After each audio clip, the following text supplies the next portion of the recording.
Right edition, welcome and happy day. A friend of mine just the other day sent me this joke and I kind of got a chuckle out of it and I wanted to share with you. The lawyer says, I have good news, I have bad news. The CEO replies, I've had an awful day. Let's hear the good news first, okay? The lawyer says, your wife invested $5,000 in 2 pictures that are now worth a minimum of 2 million smackaroos. The CEO replied, well, that's great news. Very well done. You've made my day. Now, what's the bad news? And the lawyer answers, the pictures are of you in bed with your secretary. There you go. Son of a gun, who knew, and all of that stuff. The major prize for the marijuana world, of course, is California. You know, I'm surprised, I guess. I'm stuttering because I'm surprised that it didn't happen there first with regard to all the legalization of medical marijuana, recreational marijuana. You've now got it in places like Oregon and Washington and Alaska and Colorado, and California is still sitting there saying we're waiting. Again, that's a big shock. 23 states now permit medical marijuana, and the 4 that I've already mentioned have the recreational use.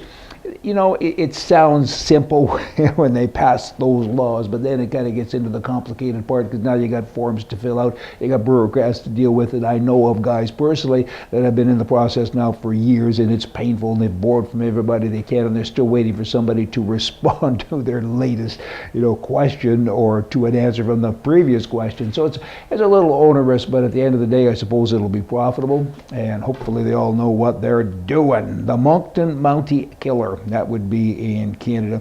Terrible story, but a fellow there, a young guy, Justin Bourque, if I'm saying that correctly, he went out on a rampage and he killed 3 Mounties and he wounded 2 others. That's a terrible thing, and now he's in jail forever and ever, and he'll never get out, ever. But his lawyer, he's obviously a liberal or maybe just a nut job. His lawyer has come up with some interesting verbiage here, or comments that I wanted to share with you. His name is David Lutz. He says, this tragedy could not have occurred but for that gun. Wow. Have you got that? I mean, you almost got to sit down, don't you? I mean, to absorb it all, because otherwise I'll fall off my feet or my chair maybe too. I mean, how could anybody say such a thing? He goes on to say he got himself immersed in right-wing gun nut culture. Well, I'm right-wing and I like guns. I mean, what is he saying? I mean, should I talk about left-wing stupid commie lawyers? Let's be nice now. And then he says, I blame Canada's gun laws. What? The Canada's gun laws?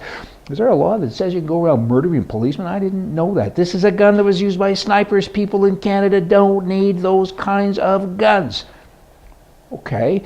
He should have had a smaller caliber. He should have shot him with a 22 or a 40 caliber or a 30-30. Like, what on earth is this nut job saying? Stupid is stupid, yes?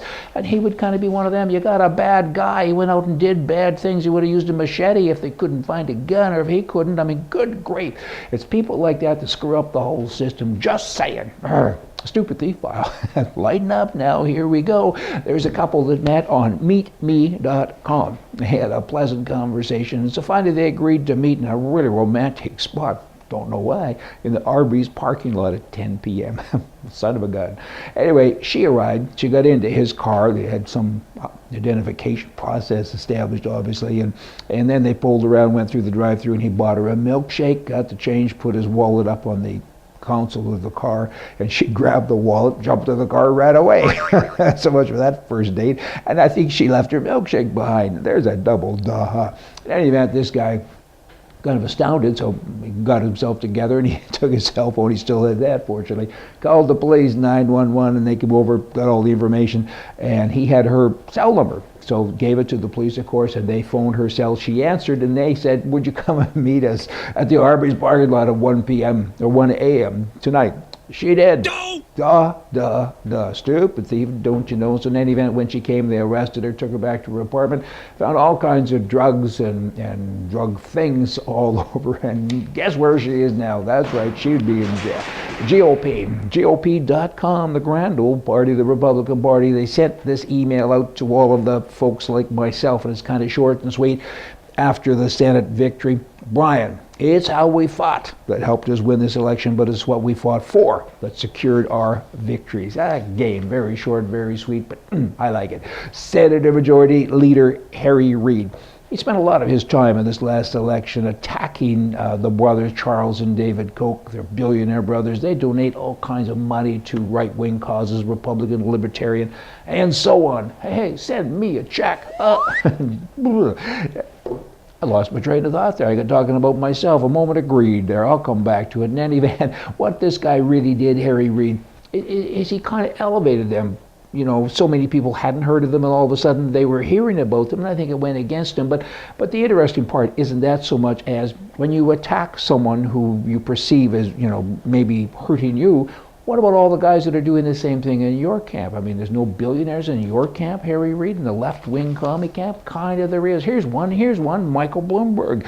You know, I mean, he went out and spent all kinds of money, hundreds of millions of dollars during this last round of elections. And the NRA, they didn't spend anywhere near what he spent. They don't even have that much, probably, but they got a 95% return. That's a pretty good return on your investment. The return I'm referring to is with the election contributions to get people elected from the right. People that are in favor of rights and guns and protecting your life and all of that other stuff and getting rid of all the nonsense that the left kind of spits out all of the time. I'm rambling here a little bit. Back to this, the NRA. This is great in return for their investment, for the $12 million investment, not the $100 million or whatever it was that Bloomberg spent. They saw pro-Second Amendment governors take over and win, and all kinds of other people, and then they helped Republicans expand the majority in the House of Representatives and capture the Senate. That's a return on your investment. I like it. From the right. You all come back tomorrow. We're going to have more for you from the right. See ya.